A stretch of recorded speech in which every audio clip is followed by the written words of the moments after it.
Welcome back guys, let us discuss 23rd question of exercise miscellaneous. Prove that the product of length of perpendiculars from the points to the line is b square. तो हमें दो length of perpendicular निकालनी है, उसका product हमें prove करना है B square. तो यहाँ पे हम यूज करेंगे distance of a point from a line, उसका फॉर्मूला हम यहाँ पे यूज करेंगे.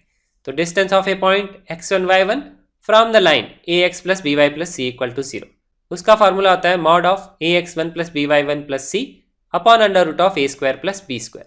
ध्यान रखिए ये जो डिस्टेंस होता है ये परपेंडिकुलर डिस्टेंस ही होता है.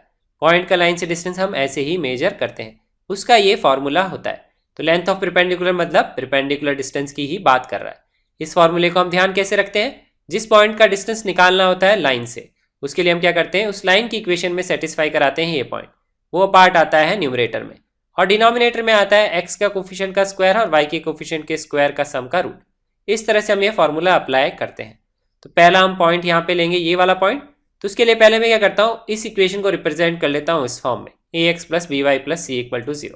तो ये इक्वेशन हमें गिवन थी. इसमें आप क्या करिए, 1 को लेफ्ट साइड में ले आइए और फिर एलसीएम ले लीजिए. उसके बाद में अगर आप सिंप्लीफाई करेंगे तो इक्वेशन बनेगी b cos theta into x plus a sine theta into y minus a b. ये कैलकुलेशन आप आसानी से कर सकते हैं. अब इसके बाद में हम क्या करेंगे, पहले पॉइंट से यहाँ का डिस्टेंस निकालते हैं. पहला पॉइंट क्या है, under root of a square minus B square comma 0. तो डिस्टेंस कैसे निकालते हैं, एक्स की जगह ये वैल्यू लिखेंगे, वाई की जगह ये वैल्यू लिखेंगे इस इक्वेशन में, वो आएगा न्यूमरेटर का पार्ट. तो यहाँ पे हम P1 अगर मैं बोलता हूँ फर्स्ट परपेंडिकुलर डिस्टेंस या लेंथ ऑफ परपेंडिकुलर, तो एक्स की जगह आएगा under root of a square minus B square, y की जगह 0 आएगा, तो ये टर्म यहाँ पे नहीं लिखी मैंने, और minus a B.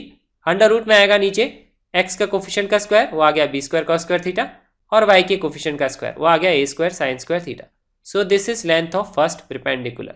Second length क्या लिखेंगे, इस वाले पॉइंट से लिखेंगे. तो उसके लिए ये पॉइंट सेटिस्फाई करेंगे. तो एक्स की जगह सिर्फ नेगेटिव साइन यहाँ पे आएगा, तो सेम ही तरह का एक्सप्रेशन आएगा, और सिर्फ यहाँ पे क्या आएगा, मॉड में ऊपर आएगा minus b cos theta under root of a square minus B square. ये माइनस ए बी आएगा, वाई की वैल्यू अभी भी 0 ही है. डिनोमिनेटर में क्या आएगा, this square plus this square का सम का रूट. तो ये एक्सप्रेशन हमने यहाँ पे लिख लिया. अब अगर हम यहाँ नोटिस करेंगे तो मॉड के अंदर माइनस है, हम माइनस कॉमन ले सकते हैं. इसमें से माइनस कॉमन लेंगे तो क्या आएगा, दिस प्लस ए बी आएगा यहाँ पे, और माइनस को मॉड के अंदर से हम हटा सकते हैं. जैसे मॉड ऑफ -2 क्या होता है, मॉड ऑफ 2 के बराबर ही होता है. तो ऐसे हम क्या कर सकते हैं, माइनस को मॉड के अंदर मल्टीप्लाई या डिवाइड कर सकते हैं, उससे फर्क नहीं पड़ता है.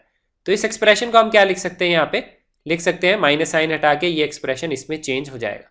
ठीक है.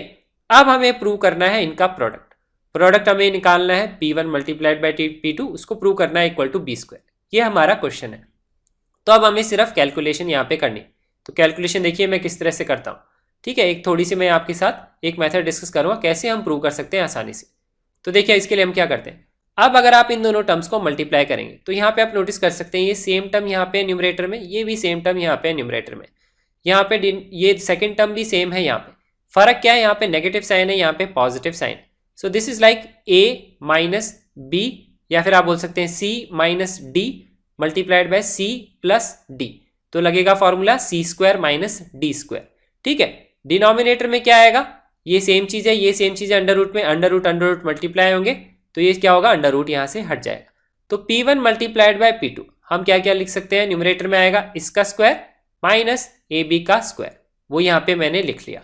डिनोमिनेटर में आएगा अंडर रूट दिस, तो अंडर रूट हट जाएगा, सेम ही वैल्यू है, तो ये आएगा, ये वैल्यू यहाँ पे हमने लिख ली.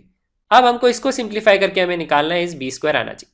तो पहले मैं क्या करता हूँ, इसका स्क्वायर करता हूँ, तो ये आएगा B square cos square theta, और ये आएगा under root A square minus B square का स्क्वायर, वो आ गया A square minus B square.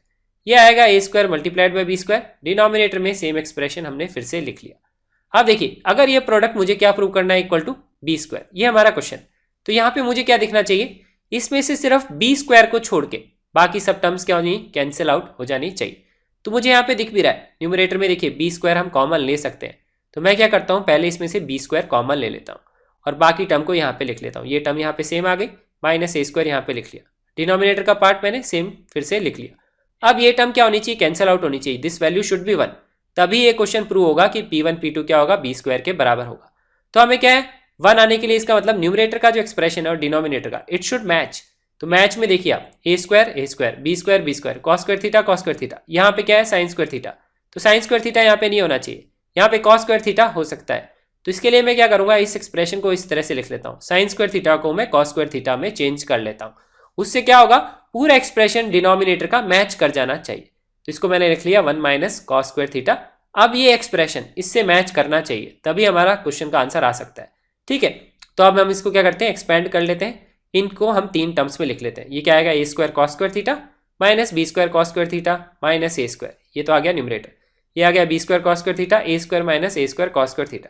हमें दिख रहा है यहाँ पे भी 3 टर्म्स है, यहाँ पे भी 3 टर्म्स है। अब नोटिस करिए एक एक टर्म को, ए स्क्वायर कॉस स्क्वायर थीटा, यहाँ पे minus A square cos square theta, ये माइनस है तो यहाँ प्लस है, ये माइनस है तो यहाँ प्लस है। तो इसका मतलब क्या है, ये जो पार्ट है ये इसका कंप्लीट नेगेटिव है। तो इसको अगर मैं कैंसिल आउट करूंगा तो यहाँ पे क्या आएगा, -1 आएगा। तो मॉड ऑफ -1 आएगा, और मॉड ऑफ -1 क्या होता है, वो 1 ही होता है। तो हमने देखिए यहाँ पे प्रूव कर दिया पी स्क्वायर। तो देखिए कितना आसान था प्रूव करना। हमें सिर्फ ध्यान रखना है जो प्रूव करना है उसको बाहर ले आइए, उसके बाद में टर्म कैंसिल आउट होनी चाहिए। तो सेम टर्म बनाने की कोशिश करिए, वो टर्म अपने आप कैंसिल आउट हो जाएंगे, आंसर अपने आप आ जाएगा। तो ये क्वेश्चन हमने यहाँ पे प्रूव कर दिया। Thank you so much for watching this video. Do like it and share it with your friends. ये वीडियो आप अपनी फेसबुक वाल पे भी शेयर कर सकते हैं ताकि आपके फ्रेंड्स भी ये कॉन्सेप्ट सीख सकें।